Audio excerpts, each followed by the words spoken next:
Yo, what's going on, everybody? It's your boy, CV Tech One, coming at you live and direct once again with another video.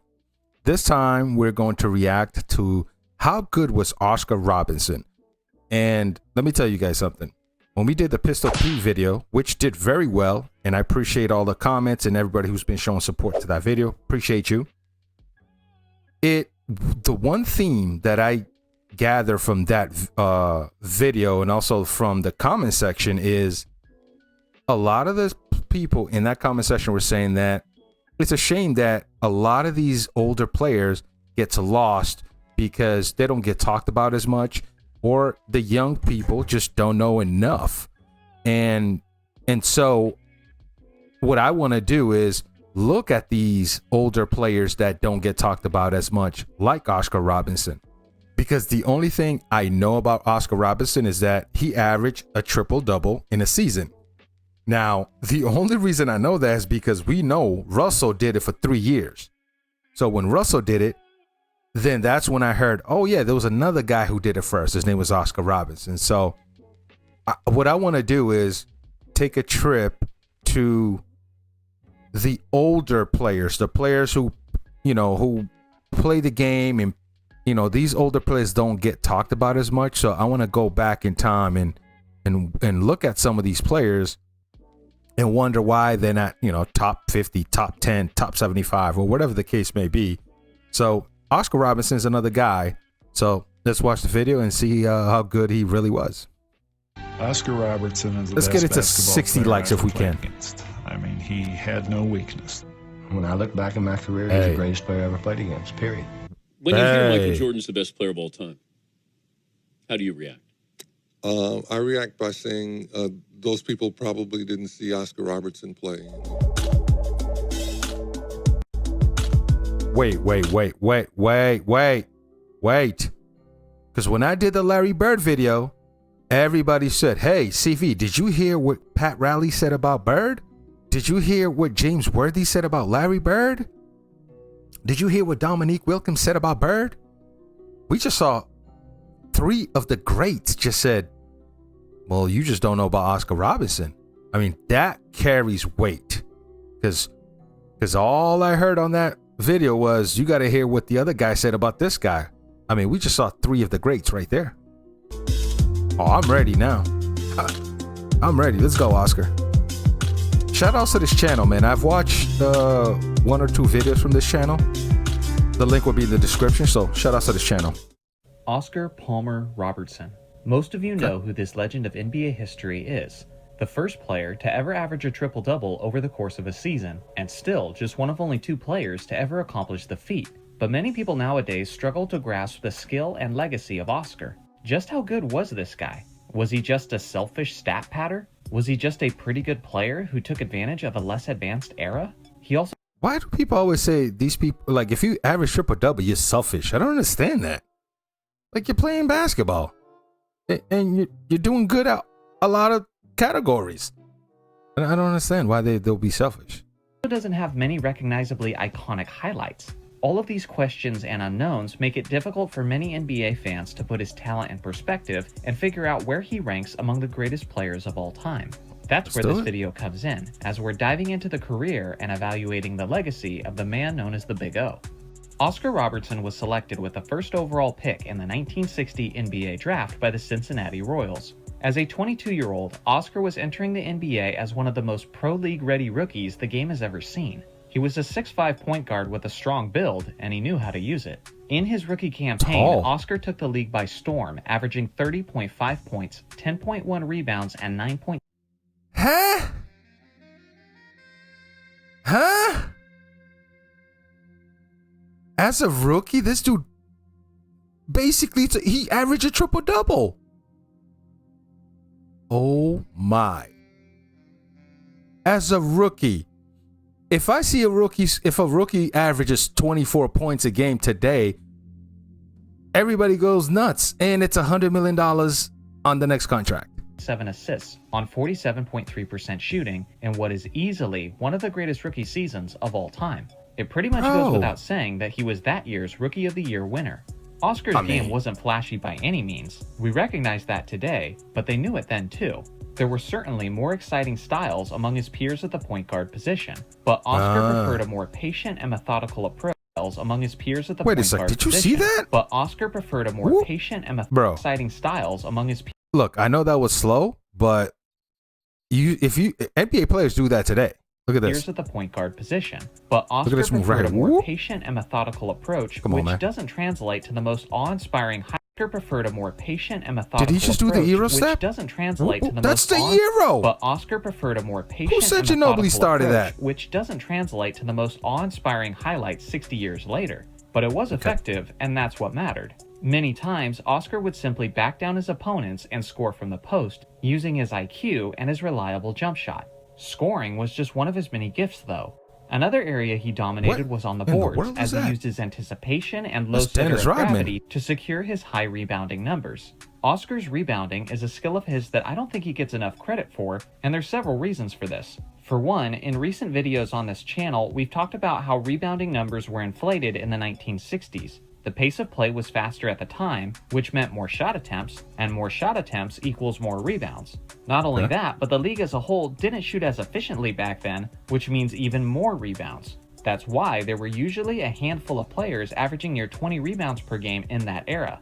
With that being said, you'd still be wrong to simply disregard Oscar's elite rebounding abilities, because although it was normal for players to get incredibly high rebounding numbers in that era, it wasn't normal for players like Oscar. In each of his first 5 seasons in the league, Oscar finished in the top 20 of rebounds per game leaders, ranking as high as 9th place overall. In each of those 5 seasons, Oscar as a point guard. As a point guard.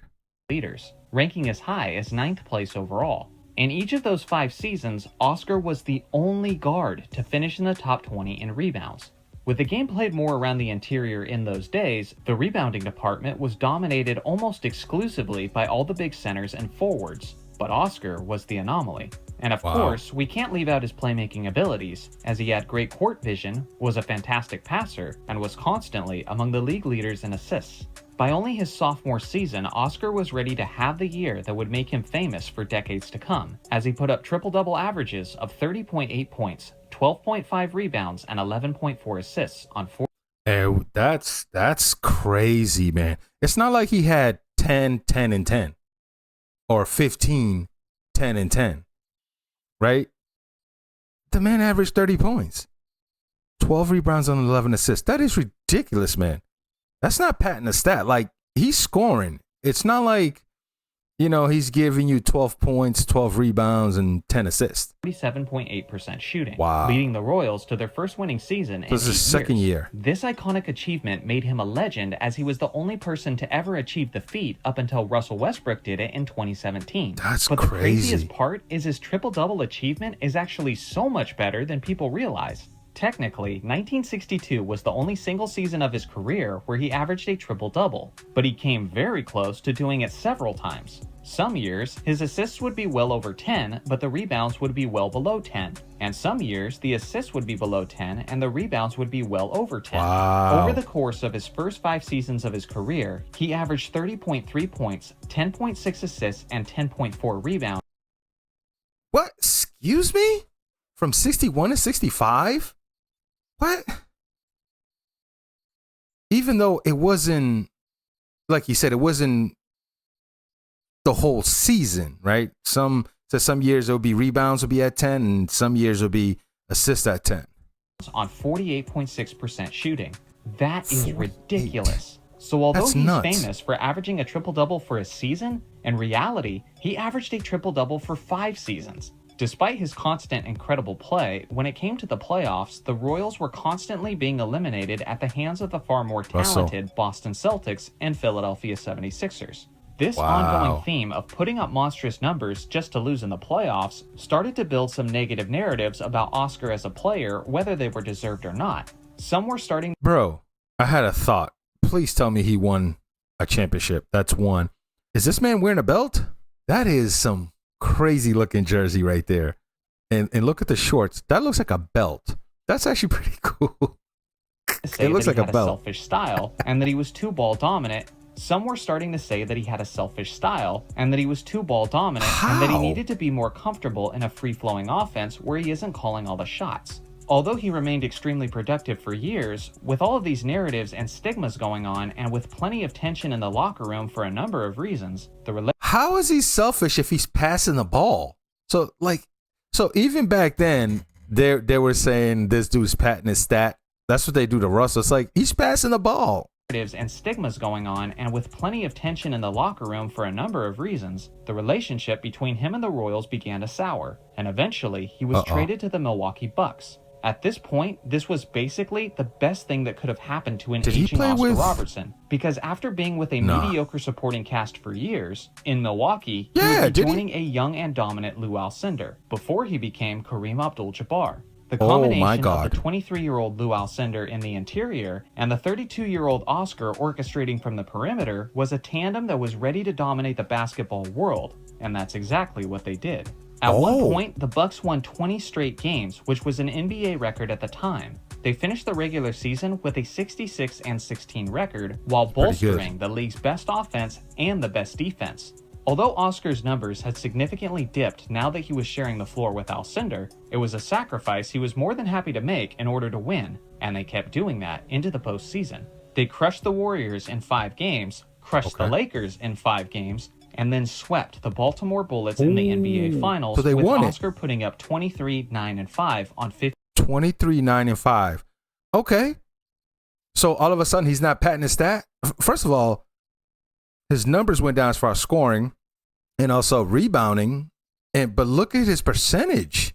Baltimore Bullets in the NBA Finals, with Oscar putting up 23-9-5 on 52% shooting. He had finally won that elusive championship, cementing his already impressive NBA legacy. Looking at the totality... Bro, that is a belt. That is a cool looking uniform. I'm sorry, it is. Championship, cementing his already impressive NBA legacy. Looking at the totality of his career, he made 11 All-NBA teams, he was a 12-time All-Star, he's 12th on the all-time scoring list, 6th all-time in assists, and 75th in rebounds, and he was the 1964 League MVP. Dude, he's 74? Wait. And 75th in rebounding as a guard? Rebounds, and he was the 1964 League MVP. When it comes to the respect he gets among his contemporaries, it was basically as high as it gets. But amongst the community of NBA fans, he's not quite appreciated to the same extent. Wow. And that's a tragedy. He might not have the flashiest game, he might not be dunking from the free throw line, but at the end of the day, he got it done. Let me know in the comments section if Oscar Robertson cracks your list of the 10 greatest players of all time. Thanks for watching as always, make sure to like and subscribe for more basketball content, and I'll see you guys in the next video. I'm going to say this, man. I thought Pistol Pete was just not getting love, but Oscar's not getting love, man. Like, the man, at least he won one, right? He won one. But you know what I actually think? It's basically the gift and a curse. If I was Robert, I would wish I'd never averaged a triple-double, because that's the only thing I'm known for. And as a matter of fact, the triple-double made players not want to play with him because they thought he was just too selfish. Isn't that crazy? The man averaged triple-double, but it was like a bad thing. Just like when Russ does it, people look at it as like a bad thing. I don't understand that. Wow. Hey man, listen. We need to put more respect on Oscar Robertson's name.